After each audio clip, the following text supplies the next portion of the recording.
पागले पड़ी।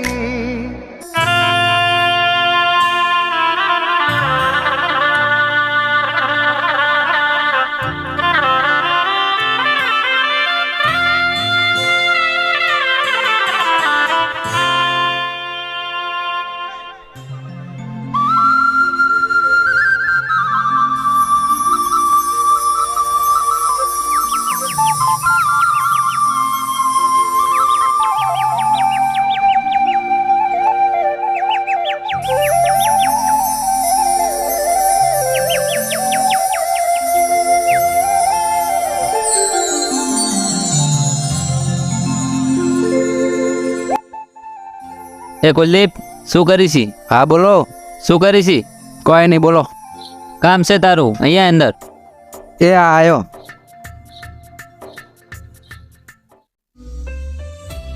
બોલ, શું કામ હતું? આવો અહીં બેસ. હવે આપણે ભાગ પાડી લેવા જોઈએ. ભાગ? શેના ભાગ? જો તને તો ખબર છે કે જમીનના પૈસા મેં બિઝનેસમાં ઇન્વેસ્ટ કરી દીધા છે, અને જો ઘરની વાત કરીએ તો નવું ઘર મારું, અને જે સાઈડમાં જૂનું ઘર છે જેમાં તું માતાજીની પૂજા કરે છે એ ઘર તારું. આમે તારે ભક્તિ કરવા જોવે છે એટલે, અને શહેરમાંથી કોઈક મહેમાન આવે તો એમને કેવું લાગે કે આનો ભાઈ સારું દેશી ગવાર છે. તે જે કર્યું છે એ સારા માટે જ કર્યું છે. મને તો કંઈ વાંધો નથી, અને મને તો ખુશી છે એ વાતની કે મને તો ભાગમાં પણ માં મેલડી મળી. હતો હું સુતો પારણે પુત્ર નાનો, રડું છેક તો રાખતું કોણ છાનો, મને દુખી દેખી દુખી કોણ થાતું,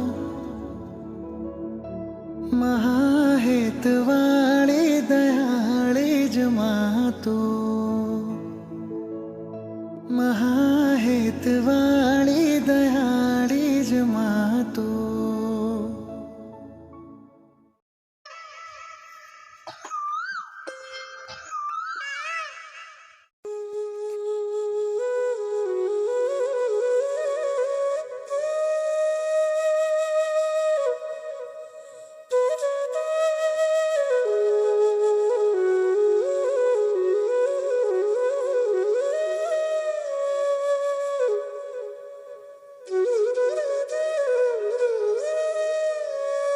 ઓય, તું અહીં શું કરી છી?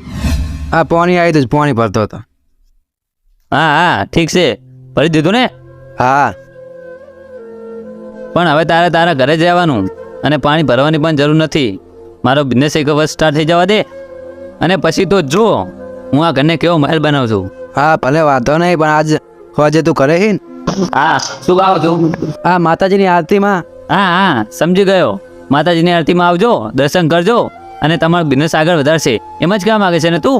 હા. આવા આલતુ ફાલતુ કામ માટે મારી જોડે ટાઈમ નથી.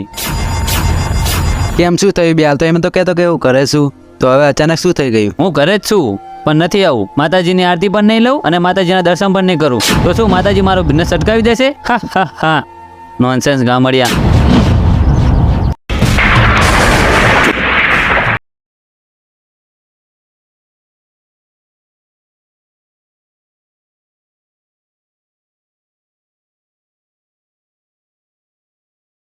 કેવી રીતે?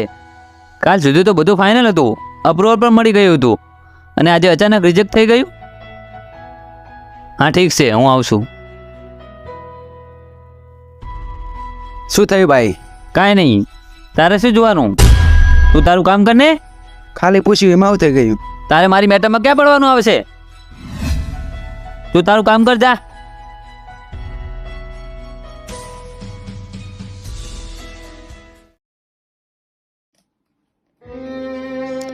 અરે પણ કેવી રીતે પૈસા આપું?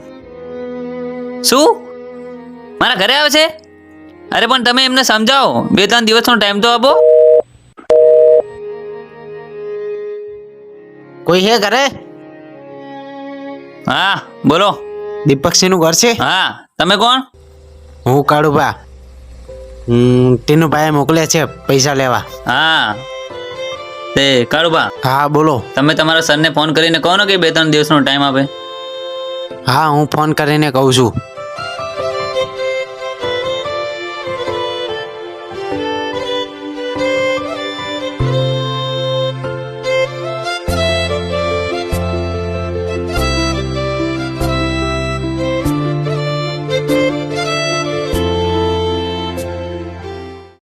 એમણે એમ કીધું છે કે તમે પૈસા નહીં આપો તો આ ઘર જપ્ત કરી લેવામાં આવશે. શું ઘર? હા, અને એ પણ બંને ઘર. પણ એ ઘર તો મારા ભાઈનું છે.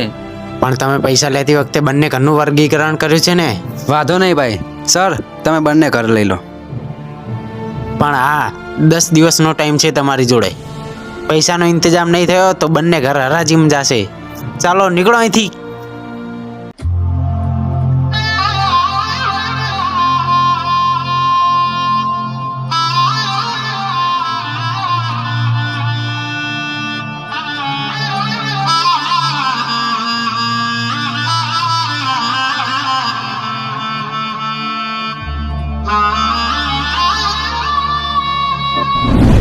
પેલે રે પગથિયે સમજે ઈ બધા ડાયા, પેલે રે પગથિયે સમજે ઈ ડાયા, બધું જાણવા છતાં મિલાતી નથી માયા.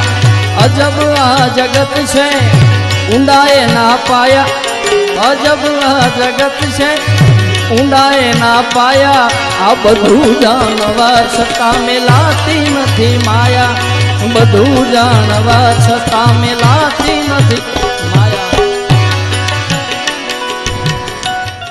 મને માફ કરી દે ભાઈ, કેમ કે મારા કારણે તારે પણ ઘર મૂકવું પડ્યું. માફી માંગ્યું હોય તો માં મેલડીની માગો, કેમ કે તમે જે અપમાન કર્યું ને એમનું આ એનું જ પરિણામ છે. હા, તારી વાત સાચી છે. આ મેં જે માં મેરડીનું અપમાન કર્યું એનું જ પરિણામ છે. એ માં મેરડીમાં મેં તમારું અપમાન કર્યું છે એ માટે હું તમારી માફી માગું છું. હું પૈસાના મોહમાં આવીને સમજી ના શક્યો માં મેરડી કે અમારા નસીબમાં અને ભાગમાં તમે જ છો. હવે ચાલ ભાઈ, મારા ભાગમાં જે વારો છે ને ત્યાં સાપડું કરીને રહીશું. Hello Saju, thank you. શું થયું ભાઈ, કોનો ફોન હતો? ભાઈ હવે ક્યાંય જવાની જરૂર નથી. કેમ, તું કહેવા શું માગી છે? મારું કામ અટકી પડ્યું હતું તે ફરી ચાલુ થઈ ગયું અને બધી પરમિશન પણ મળી ગઈ. આ જે માતાજીનું અપમાન કર્યું હતું એનું જ પરિણામ હતું. આ તો માં મેલડી રંકને રાજા અને રાજાને રંક બનાવે. ભલે માં મેલડી અમારા ભાગલે પડી. કોઈને વેણે મળી, કોઈને મેણે રે મળી, અમને તો પરભાવના લેણે રે મળી. ભલે મારી મેલડી ભાગલે પડી, ભલે મારી મેલડી ભાગલે પડી.